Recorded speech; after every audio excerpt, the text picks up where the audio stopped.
Namaste yogis, my name is Pallavi Rajankar and welcome to Yoga and You.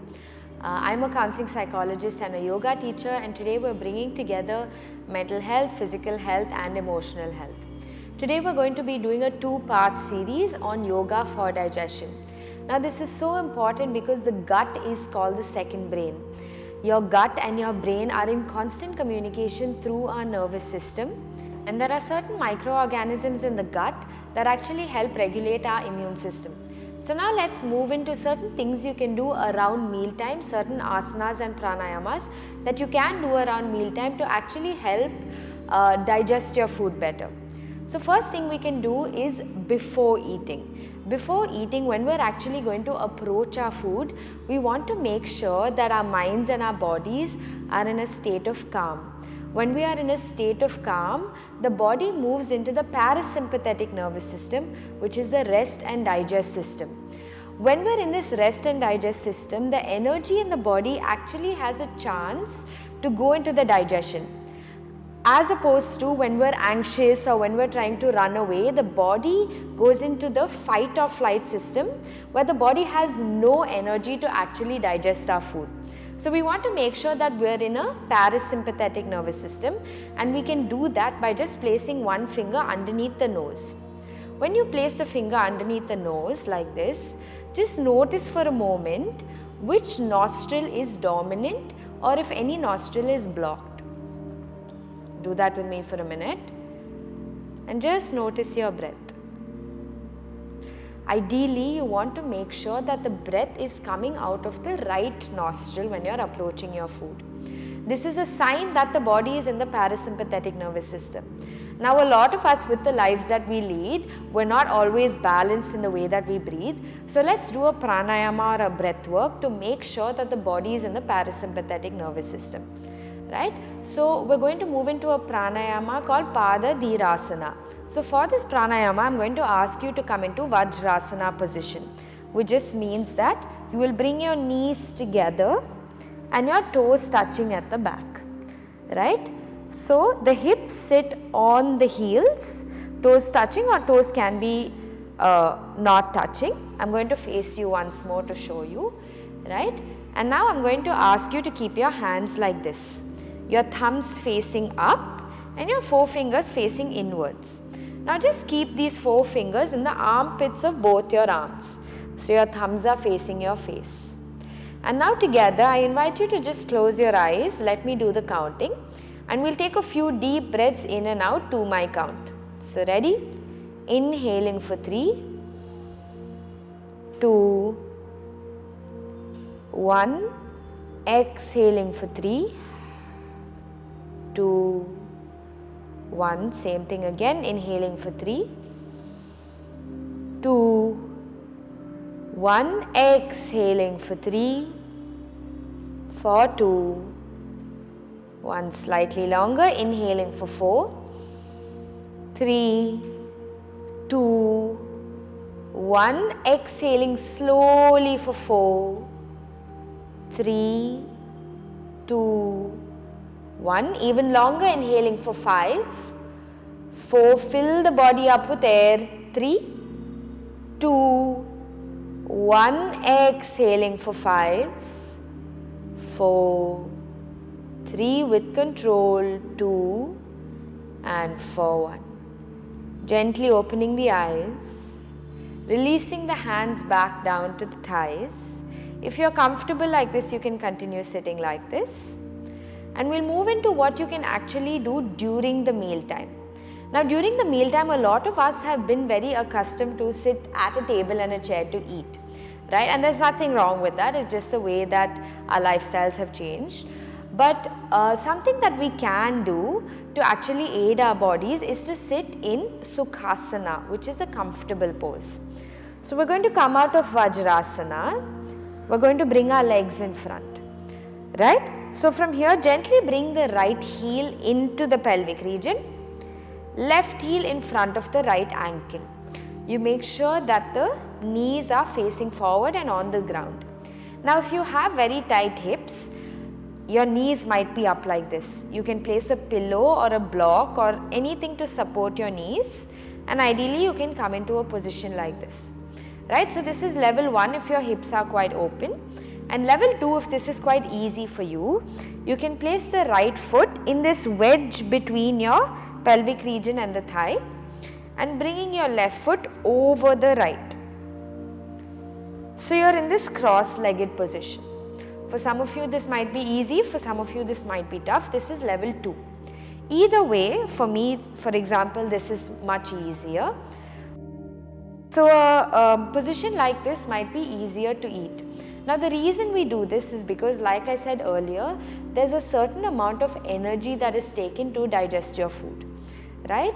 This energy, when we sit in Sukhasana, it goes from the legs and from the pelvic region into the abdominal area and then into the digestive tract. So we're basically aiding our body, giving it even more energy it needs to then digest the food better. Now this is what you can do during eating. Another thing that you can do is also very mindfully eat, and especially eating only as much as you want to, or only as much as when you feel full. Like I said, energy is used when we digest our food. Now if we eat more than what is required, we are overburdening the body with a lot of food. So for example, if we have 100% energy, 75 or 80% of the energy then goes into digesting the food. So then there's only 20% of the energy left in your body to repair yourself, to repair certain wounds that you may have, to heal certain bruises that you may have, and the body therefore your general health starts to deteriorate. So eat only as much as you are full, and when we eat, to really feel the temperature and the texture of each bite. Now I know that with today's lifestyles it's a little bit difficult to follow this, because all of us, myself included, we just often sit in front of the TV and eat, or we're talking to our friends and we eat. But as far as possible, especially if you're having digestive issues, to aid your body in eating by mindfully eating. Now we'll go into the last part, which is what you can do after eating. Now we're going to come into Vajrasana, or back into our Thunderbolt Pose, right. So what we're going to do is, once again, bringing our knees together. I'll face this direction so it's easier for you to see me.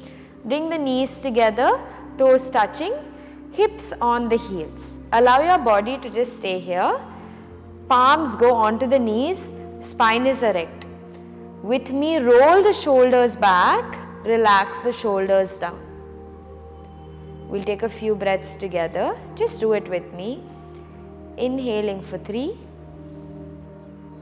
2, 1.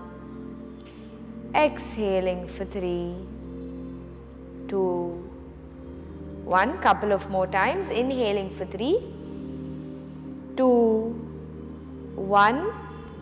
Exhaling for 3, 2, 1. Last time. Inhaling for 3, 2, 1, and exhaling for 3, 2, 1.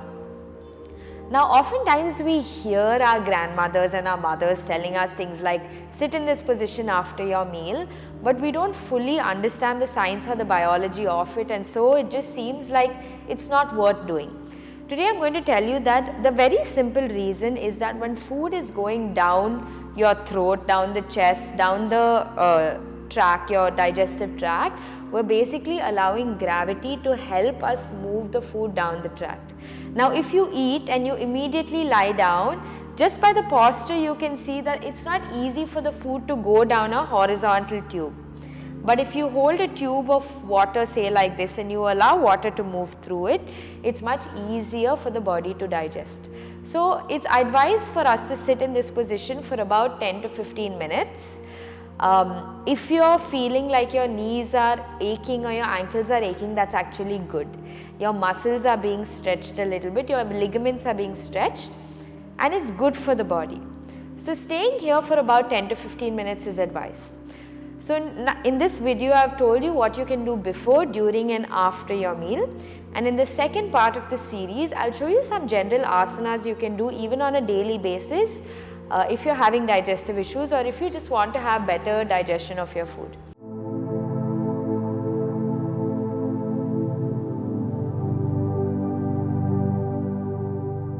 part 2 of the Yoga for Digestion series.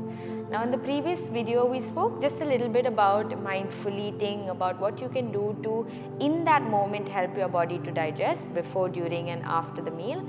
And now I'm going to show you certain asanas that you can do, even that you can practice on a daily basis, that's going to help you really aid your body in digestion. Before we start, I'm going to ask you, when you do practice these asanas, especially if you have certain digestive issues, if you can do these asanas on an empty stomach. So to keep at least 4 to 5 hours between your last meal and to do these asanas, right? So let's begin in Balasana. So I'm going to meet you at one end of your mat. So if you can stay whichever end of the mat, keeping your knees together. Sometimes in Balasana we do it with the knees apart, but today we're going to do it with our knees together. Right, toes touching, heels apart, and just allow your head to come to the floor. Your hands can go onto either side of your body and just allow your whole body to rest. The reason we often start in Balasana is that it gives our nervous system a chance to relax. So we're just staying here for another 5 to feel really grounded with our head to the earth. And you can use this time to set an intention for the practice. What is it that you want to gain out of these next 10 to 15 minutes? And if no intention comes to your mind, I invite you to share my intention of doing this practice mindfully. Staying here for another 3. Taking deep breaths. For 2. And for 1. Slowly, without any rush, without any hurry in the world, you can use your hands to help prop up your upper body. And then from here, slowly walk your hands to the front of the mat, shifting your weight. And just allow your hips to rest onto the mat. Allow your toes to relax. And allow your hips also to relax down into the floor. If this is a bit hard and it's straining your back, gently just bend your elbows so that your hip is comfortable on the floor. From here, gently look up to the ceiling, roll the shoulders back, going into your Cobra pose. You'll almost feel the stretch right from your chin all the way down to the pelvic region, especially on the belly. Stretching it out and staying here for another 3. Remembering to breathe. For 2. Last little breath here, and for 1. Slowly bring your head back and gently bend your elbows. From here, slowly look towards your right heel, almost like you want to spot your toes. And then you'll feel this nice stretch on the left side of the body. Stay here for a few counts. Good. And slowly come back to center and move into the opposite side. So bending your left elbow, look to the left heel. And if that's easy, you can even look towards the left thigh. Stretching the entire right side of the body, staying here for 2. And for 1. And slowly coming back to center, straightening the elbows, looking up to the ceiling. And then gently bringing your chest down to the earth. You can adjust so that you're at the center of the mat. Take a minute here to just lie down, catch your breath if you've lost it. And then slowly from here, take both your palms and allow your palms to go underneath the thighs. Right? So the fingers and the palms are facing the thighs on both sides. Chin down. And slowly from here, we're going to lift the right foot into Ardha Shalabhasana. So ready? Inhale, lifting the right foot up as much as possible, holding it here for 3, for 2. Don't allow the ego to come in the way. Engage the thigh muscles, engage the calf muscles, And for 1, with control, bring the right foot down. We're going to do the same thing on the opposite side so that it's balanced. So ready? Inhale, lifting the left foot up to the sky as much as possible. Remember that this weight is being taken by the calf and the thigh. Everything else of the body remains engaged. Hold it here for 3, for 2, even higher if possible. And for 1, with control, bring it down. Don't just slap it down on the floor, slowly bring it back down. Good. Release the hands from underneath the thighs so that they're on either side of the body. From here, gently bend both of the knees. Alright? From here, with the right hand, hold the right foot or the right ankle, whatever is accessible to you. With the left hand, hold the left ankle or the foot. We're going to Dhanurasana or bow pose. So ready? As you inhale, lift up the thighs, lift up the chest. Hold it here, squeeze the thighs if possible. Staying here for 4. Trying to go higher for 3. Squeezing the knees together for 2. And for 1, with control, slowly coming back down. Releasing the feet from your hands. Take a moment here, catch your breath if you've lost it. From here, gently bring your hands on either side of the chest. As you inhale, slowly lift the chest off the floor. Look up to the ceiling. From here, gently curl your toes. Knees off the floor, hips off the floor. As you come into your first downward facing dog. You can just pedal your legs out, which means bring one heel in and then the other. Just bicycling your legs so that your leg muscles get a little more comfortable. And then slowly from here, walk your hands back to the back of the room. And then like a little puppet, slowly dragging your way back up to standing. Once you're here, roll your shoulders back. And hands go up to the ceiling. Once the hands are at the ceiling, interlace your fingers, move your palms and fingers towards the ceiling and then come on to your toes. Stretching your whole body here for another 3, for 2 and for 1. Slowly coming back down, releasing the hands down. From here, gently take a wider stance, maybe feet as wide as your hips. Hands go up to the ceiling. Once again, interlace the fingers and slowly shift your weight onto the right side of the body. Feeling the stretch across the left side, right from the armpit down to the hips. Just feeling that stretch for another 3, for 2, open through your armpit, almost like it's trying to look at the ceiling. And for 1, slowly coming back to the center. Same thing on the opposite side. Rising up to the ceiling and moving to the left side. Feeling the stretch in the right side of the body. For 3. Remembering to breathe. It might get hard for 2. Remember to open through the armpit. And for 1. Slowly come back to the center. Release your hands. We're going to do some twists. So ready?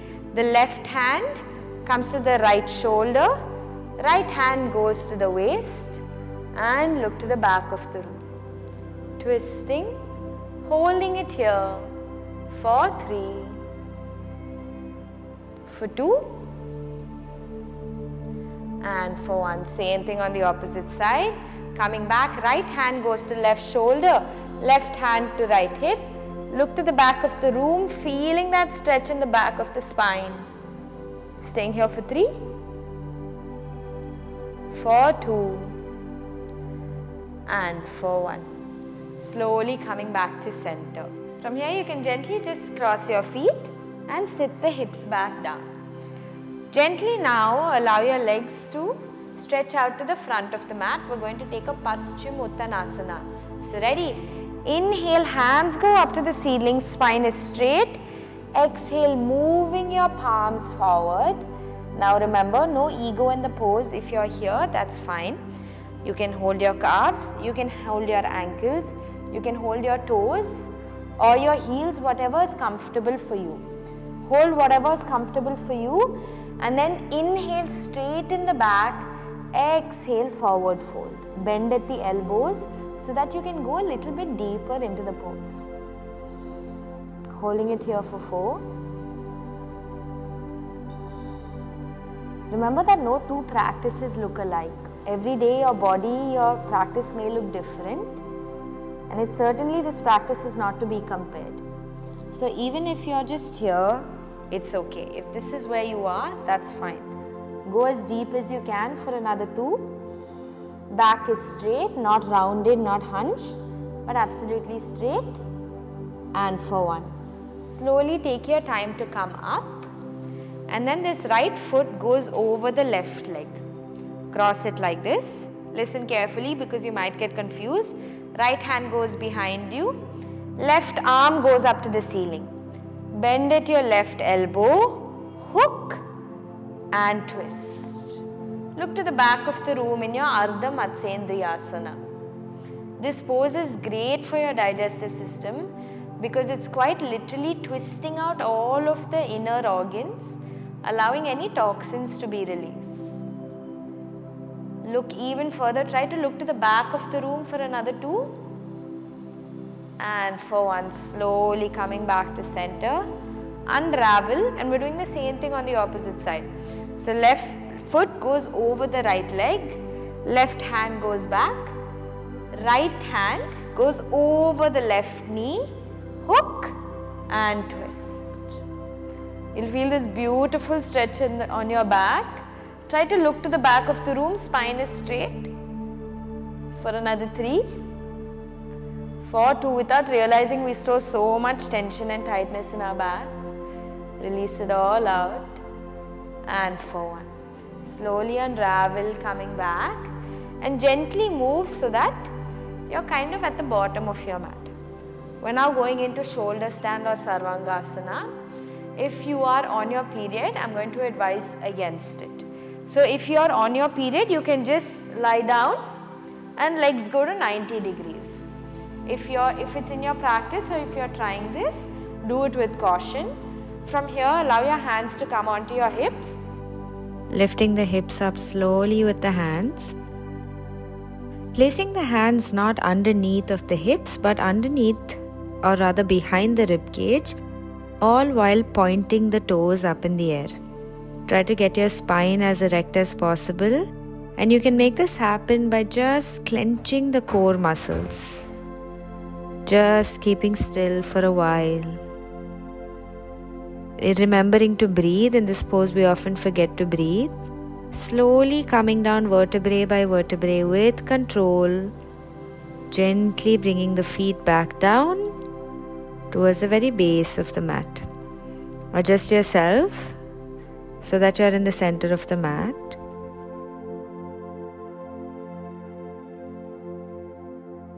And just take a second to recoil. Allowing the breath to flow, allowing the blood flow to come back to your body. Spending a second here, bringing the breathing back to normal for a few seconds. Now we're going to take Shavasana that works on the central nervous system, improves immunity and digestion. I'm going to stay here for about 5 to 7 counts, but feel free to extend the Shavasana for about 5 to 10 minutes or as long as you need. Allow every single muscle in the body to just relax, including the fingertips, the toes. Closing the eyes, and whenever you feel ready, planting the feet back on the floor, turning towards the right side of your body and gently coming back into seated. In the past few minutes, we've spoken about some general asanas you can do to really help in your digestion. I hope that it helps you, and you can even practice it on a daily basis, leaving 4 to 5 hours after your last meal so you're on an empty stomach. Thank you so much for practicing with me. Namaste.